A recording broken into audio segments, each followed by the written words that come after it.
Hello friends and welcome back to our channel Smart Traders Club. India VIX से शुरुआत करेंगे। 12.81 पे काम कर रहा है, 13 के नीचे है। एक दिन 8% बढ़ा था, उसके बाद में कंटिन्यूसली 3% करके गिरता हुआ नजर आ रहा है 12.81।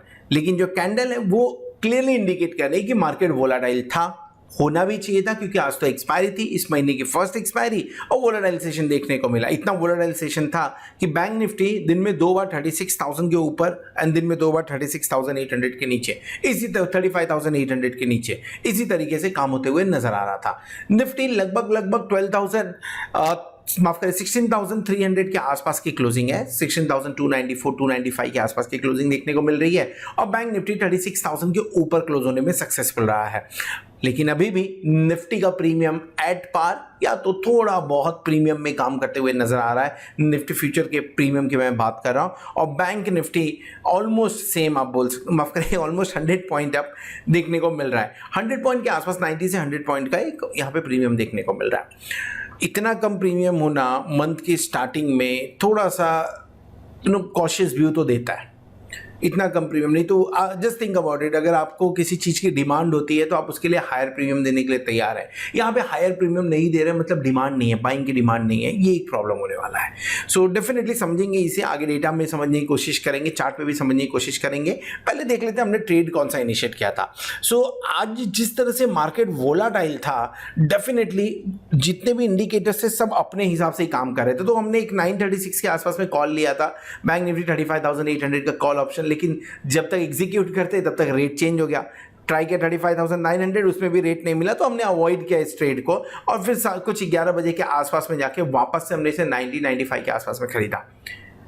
एक्सपेक्टेशन ये था कि मार्केट के अंदर में जिस तरह का मूव आ रहा है, एक फास्ट मूव मिलना चाहिए 5 मिनट के अंदर में, ऐसा कुछ नहीं हुआ। इसीलिए 10 मिनट के बाद में उसे हमने 96 पे टीएसएल लगा के स्क्वायर ऑफ कर दिया। रीजन क्या था? क्योंकि जिस तरह का माहौल चल रहा था, ऐसा लग रहा था फास्ट मूवमेंट किसी भी आइदर साइड आ सकते, तो अगर ट्रेड में कॉन्फिडेंस नहीं है तो उससे निकलना बहुत आसान होगा। तो definitely only and only 300 rupees एक बिरयानी का भी यहाँ पे पैसा नहीं मिला, बट ठीक है, लॉस में नहीं जाना या एट पार निकल जाना अच्छी बात है। सो ओवरऑल अभी तक जो भी ट्रेड्स हमने शेयर किया हुआ है उस ट्रेड के अंदर में लगभग 74% के आसपास का सक्सेस रेशियो है।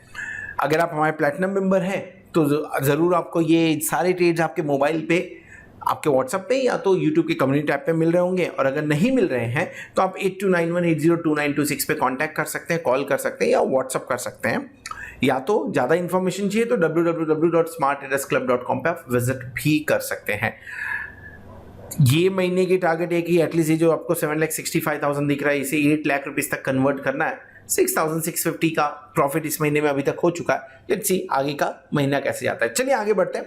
निफ्टी, बैंक निफ्टी और डेरिवेटिव डेटा के बारे में बात करेंगे आगे चार्ट के ऊपर में, एंड समझने की कोशिश करेंगे कि आज की जो एक्सपायरी में थोड़ा बहुत निफ्टी ने हायर लेवल 16,350 का लेवल बनाया, क्या वहां पे हम फिर से जाते हुए नजर आ सकते हैं, रेजिस्टेंस फेस हो सकता है, या कल के दिन में फिर से बैंक निफ्टी 36,000 के ऊपर जाता है, क्या पॉसिबिलिटीज है, समझने की कोशिश करते हैं। इस वीडियो में हम डिस्कस करने वाले हैं बैंक निफ्टी के बारे में।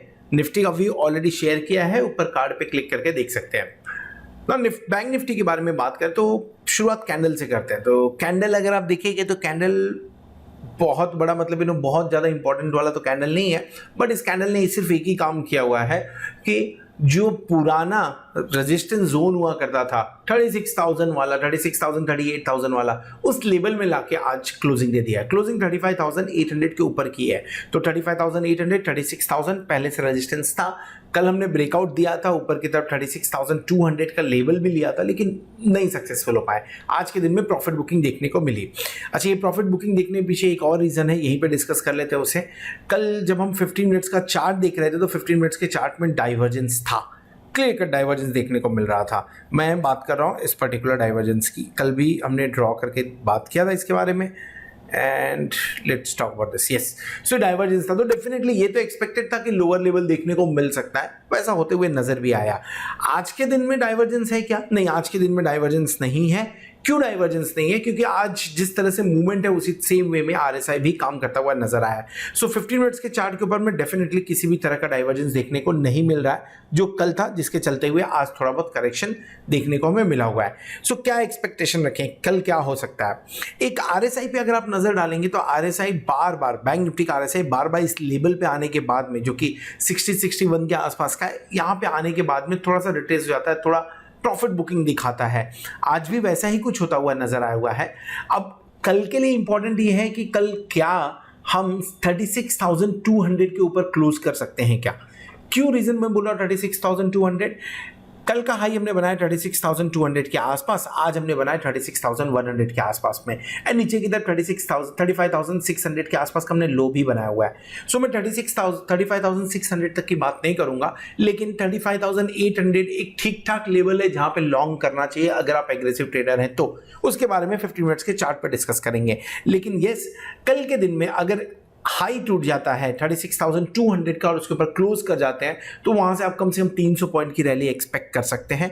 क्यों? क्योंकि बैंक निफ्टी ने लाइफ टाइम हाई नहीं बनाया है, निफ्टी ने लाइफ टाइम हाई बनाया। तो बैंक निफ्टी के पहले के जो लेवल्स थे वो 36,400-500 पे रेजिस्टेंस थे।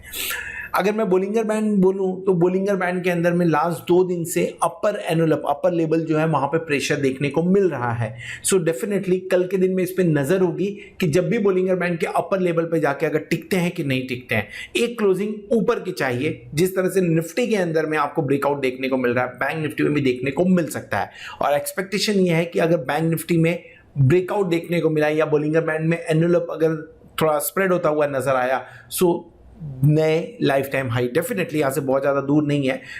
यहाँ से लगभग मैं सोच रहा हूँ 1400-1500 पॉइंट ही है, और बैंक निफ्टी के लिए बहुत बड़ी बात नहीं है। लेकिन एक बार एनवेलप अगर इनलार्ज होना चालू होता है तो डेफिनेटली आपको life time high plus bank Nifty 37,000-38,000 के आसपास जाता हुआ नजर आ सकता है। ये थोड़े दूर की बात है, कल के दिन में ये सब होना नहीं है। सो कल के दिन में क्या करना चाहिए वो समझ लेते हैं पहले। 35,800 बढ़िया लेवल है, लॉन्ग इनिशिएट करने के लिए बढ़िया लेवल है। आज दिन भर के अंदर में उसके आसपास घूमता भी रहा, और जिसने लॉन्ग इनिशिएट किया रहेगा थोड़ा बहुत प्रॉफिट भी कमाया रहेगा उसके आसपास में। सो अगर आप एग्रेसिव ट्रेडर है तो 35,800 के आसपास में लॉन्ग इनिशिएट करिए। और दूसरा चीज जो मुझे बोलना है, अब ये जो पर्टिकुलर रेजिस्टेंस है इसे हम यहाँ पे लाके रख सकते हैं। क्यों? क्योंकि कंटिन्यूसली देखिए, कल भी हमने उसे नहीं तोड़ा, आज भी हमने उसे नहीं तोड़ा। ये 35,600 के आसपास का। सो डेफिनेटली जो आप स्टॉप लॉस लगाओगे, स्टॉप लॉस इन्हीं लेवल्स के आसपास में बनेगा। कहाँ पे बनेगा? 35,600 के आसपास का स्टॉप लॉस, यानी 200 पॉइंट के स्टॉप लॉस के लिए आपको काम करना है। ऊपर की तरफ बहुत ज़्यादा फिलहाल के टाइम पे टारगेट नहीं दिखेगा, लेकिन ये 36,000 एंड 36,200 के बारे में बात किया जा सकता है ऊपर की तरफ में। इन केस अगर आप कंजर्वेटिव ट्रेडर हैं तो थोड़ा सा वेट करिए, मार्केट को थोड़ा सा नीचे आने दीजिए। 35,500 35,400 के लेवल में मिले तो एक बार लॉन्ग इनिशिएट करिए। 35,250 का शॉर्ट या स्टॉप लॉस लगाइए, माफ करिए स्टॉप लॉस लगाइए। और ऊपर की तरफ जो आपका टारगेट बनेगा वो 35,600 का, हर 200 पॉइंट पे आप मान के चल सकते हैं। 35,800 एंड बाद में 36,000 36,200 की बात कर सकते हैं। अगर ऊपर की तरफ में रेंज मिल जाए, लेट्स से 36,500 से 36,400 वाला रेंज मिले तो यहाँ पे एक बार शॉर्ट क्रिएट करिए। स्टॉप लॉस लगेगा 36,600 के आसपास का, और जो आपके टारगेट बनेंगे वो टारगेट होंगे 36,200 36,000 एंड नीचे की तरफ 35,800। ये आपको रेंज देखने को मिल सकता है। समहाउ आई एक्सपेक्ट कि 35,650 ना टूटे।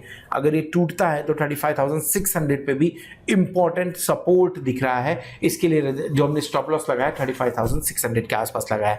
सब डेफिनेटली आपको अगर पोजीशन बनानी है तो सारी पोजीशन एक साथ नहीं बनानी है। कल फ्राइडे का दिन है, अगर ट्रैप होते हुए नजर आए तो सैटरडे संडे आपके लिए भारी पड़ सकता है। तो छोटे पोजीशन बनाइए, छोटे पोजीशन के अंदर में काम करिए। उसका रीजन एक और है कि अगर हम ऑप्शन चेन देखें तो ऑप्शन चेन के अंदर में बहुत ज़्यादा पोजीशन बनता हुआ नजर नहीं आ रहा है। और बहुत ज़्यादा से मतलब मेरा क्या, पहले तो हम 12 अगस्त का ही देख रहे हैं एंड 35,834 पे क्लोजिंग हुई है। तो 35,800 को पहले मार्क कर लेते हैं at the money and then after that will start talking about it. 35,800 बहुत ज़्यादा पोजीशन नहीं है, आज पहला दिन मतलब आज की शुरुआत है बोल सकते हैं, सो डेफिनेटली पोजीशन देखने को तो नहीं मिल रहा है। लेकिन 36,000 के ऊपर में 31,874 लॉट का ओपन इंटरेस्ट, उसके नीचे चलेंगे तो 27,000 25,000 ऐसा ओपन इंटरेस्ट देखने को मिलेगा। यानी highest open interest call side में आपको 31,817 के आसपास देखने को मिल रहा है, और वहां पे आज अच्छी तगड़ी 20,000 लॉट की राइटिंग भी देखने को मिल रही है हमें। ऊपर चलेंगे तो 36,500 पे 13,231 लॉट की आज राइटिंग हुई है, एंड लगभग 28,000 लॉट का ओपन इंटरेस्ट वहां पे बिल्ड होता हुआ नजर आ रहा है। पुट साइड में हाईएस्ट ओपन इंटरेस्ट क्या है? 27,456 का। कहां पे है?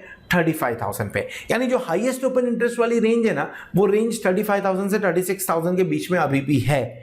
वो आपको 35,000 से 36,000 के बीच में अभी भी वो रेंज देखने को मिल रही है। हमने क्लोजिंग लगभग 200 पॉइंट हाईएस्ट ओपन इंटरेस्ट से नीचे किया है, 35,800 के आसपास में। 35,500 पे थोड़ा बहुत सपोर्ट है, लेकिन ये सपोर्ट बहुत ज़्यादा मीनिंगफुल नहीं दिख रहा है। इसके लिए बोल रहा हूँ, तो नीचे जाता है अगर तो 35,400 के आसपास में एक बार पोजीशन बनाइए। 35,000 पे सपोर्ट मिलना चाहिए, ग्लोबल मार्केट से सपोर्ट रहेगा तो डेफिनेटली वो भी पॉसिबल बनेगा। इन केस अगर ब्रेकआउट हुआ 36,000 के ऊपर अगर जाता है, तो आपको जो रेंज बनती हुई नजर आएगी वो 36,500 तक की। सो पहला जो छोटा रेंज है वो 36,000 से लेकर 35,400 के बीच का है, एंड जो दूसरा रेंज आपके सामने मिलेगा वो 35,000 से 36,500 के बीच का है। अगर स्ट्रैडल की बात करें तो स्ट्रैडल में लगभग 400 पॉइंट और यहाँ पे 350 पॉइंट, यानी 750 पॉइंट का बात हो रहा है। यानी 35,000 क्लोज टू 35,000, एंड ऊपर की तरफ बात करें तो क्लोज टू 36,500। ये जो बड़े रेंज की हमने बात की उसके अंदर में वो आता हुआ नजर आ रहा है। बहुत ज़्यादा पोजीशन नहीं है, कोई भी शॉर्ट कवरिंग लॉन्ग अनवाइंडिंग की उम्मीद अभी रखना बेवकूफ़ी होगी। सो कल का दिन बीतने देते हैं, देखते हैं कल के दिन पोजीशन बनती है नहीं बनती है, मंडे को देखेंगे कैसी पोजीशन बन रही है फिलहाल के टाइम पे।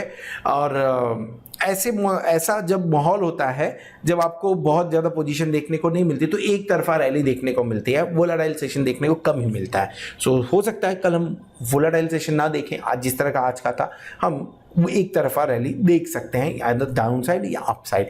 उसके लिए नज़र रखिएगा। अगर आपको एट द मनी के ऊपर में कहीं पे पोजीशंस, यहाँ पे तो बहुत सारी पोजीशंस बनी भी नहीं है, सो लेट्स से 36,000 के ऊपर में अगर आपको राइटिंग देखने को मिली तो नीचे का रास्ता हो सकता है, या अगर 35,500 पे एडिशन या राइटिंग होते हुए नजर आई, या लेट्स से 36,000 पे राइटिंग नजर आई, तो हम ऊपर के लेवल पे जाते हुए नजर आ सकते हैं। This is all about bank Nifty. Hope आपको वीडियो पसंद आया रहेगा। अगर वीडियो पसंद आया तो वीडियो को जरूर लाइक करिएगा, दोस्तों के साथ में शेयर करिएगा। At the same time thank you very much for watching this video. Hope आपने चैनल को सब्सक्राइब कर लिया होगा और साथ में आप प्लेटिनम मेंबरशिप का भी बेनिफिट ले रहे होंगे। होप आने वाला वीक, आने वाले एक्सपायरी आपके लिए जोरदार हो और आप खूब सारा पैसा कमाएं। Good night.